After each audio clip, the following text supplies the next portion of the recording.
আসসালামাইকুম, সকলে কেমন আছেন? আলহামদুলিল্লাহ সকলেই ভালো আছেন, সুস্থ আছেন। আজকে একটি রেসিপি শেয়ার করব, সেটি হচ্ছে কুদ্রুকি। কুদ্রুকি অনেকেরই অজানা, আমিও ঠিক জানতাম না, বিয়ের আগে জানলাম আমাদের শ্বশুরবাড়িতে কুদ্রুকি রান্না হয়। তাই যারা হচ্ছে কুদ্রুকিকে চেনে না, কীভাবে রান্না করব সেটাই শেয়ার করব। প্রথমে কুদ্রুকিটাকে ভালো করে ধুয়ে এমন করে কেটে নিয়েছি সরু সরু করে, কারণ মোটা করে কাটলে ঠিক সেদ্ধ হবে না, তাই সরু সরু করে কেটে নিয়েছি কুদ্রুকিটাকে। আর এইদিকে আলুও সরু করে কেটে নিয়েছি, আলুও সরু করে কাটতে হবে। আর পেঁয়াজটাকেও কেটে নিয়েছি, ধুয়ে তারপরে কাটতে হবে। কাটার পরে এরপরে ভাজতে দিয়ে দিয়েছি কড়াইয়ে। ভাজতে দিতে হবে, অল্প পরিমাণ নুন দিতে হবে আর হলুদ গুঁড়ো দিয়ে ভালো করে এটাকে ভেজে নিতে হবে কিছুক্ষণ সময় নিয়ে।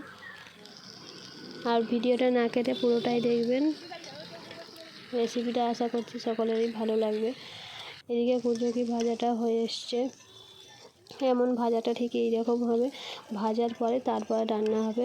কুদ্রুকিটাকে ভালো করে ভেজে নিয়েছি। এরপর রান্নার জন্য তেল দিয়ে দিয়েছি, তেলে পেঁয়াজও ছেড়ে দিয়েছি। পেঁয়াজটা লাল হওয়ার জন্য অপেক্ষা করবো। পেঁয়াজটাকে ভালো করে নেড়ে চেড়ে লাল করে নিচ্ছি। লাল হয়ে যাওয়ার পরে এবারে এতে আলু ঢেলে দিয়েছি, কেটে রাখা আলুগুলোও ভালো করে নেড়ে ছেড়ে পেঁয়াজের সঙ্গে মাখিয়ে নেব। ভালো করে কিছুক্ষণ আলুগুলো কষার পরে কিছুক্ষণ কষে নিলাম। তারপরে এতে সব মশলা দিয়ে দেবো অল্প করে করে।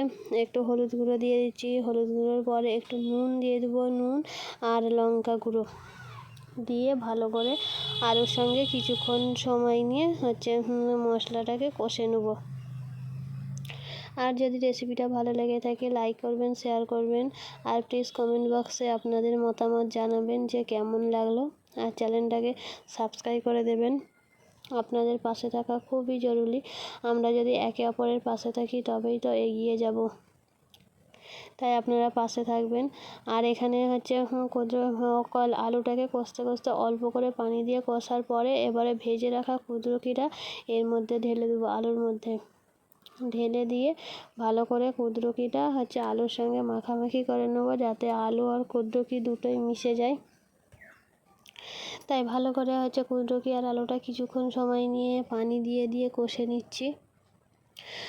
কিছুক্ষণ কষা হয়ে গিয়ে 2-4 মিনিট কষা হয়ে যাওয়ার পর এতে পরিমাণ মতো পানি দিয়ে দিয়েছি। খুব বেশি পানি দিলে হবে না, এমন পানি দিতে হবে যাতে কুদ্রুকি আর আলুটা একটু ডুবে ডুবে থাকে, গায়ে গায়ে পানিটা থাকে। তাই এরপরে পানিটা ফুটে যাওয়ার জন্য অপেক্ষা করব। এদিকে পানিটা ফুটেও গেছে। আর এরপরে দিয়ে দিচ্ছি ধনে গুঁড়ো। তরকারিটা আমাদের প্রায়ই হয়ে এসছে। ধনে গুঁড়ো দিয়ে 2 মিনিট নাড়াচাড়ার পরে এটাকে নামিয়ে রাখবো, যাতে রস হালকা যাতে রস থাকে। বেশি পানি থাকলেও ভালো লাগবে না, তাই একদম হালকা রস থাকবে তরকারিটায়। আমাদের রান্না প্রায় কমপ্লিট হয়ে এসছে। দেখুন কত সুন্দর হয়েছে, শুকনো শুকনো। এইভাবে গরম ভাতের সাথে খেতে তো ভালোই লাগবে। আজকের ভিডিওটা এই পর্যন্ত, দেখা হবে পরের ভিডিওয়।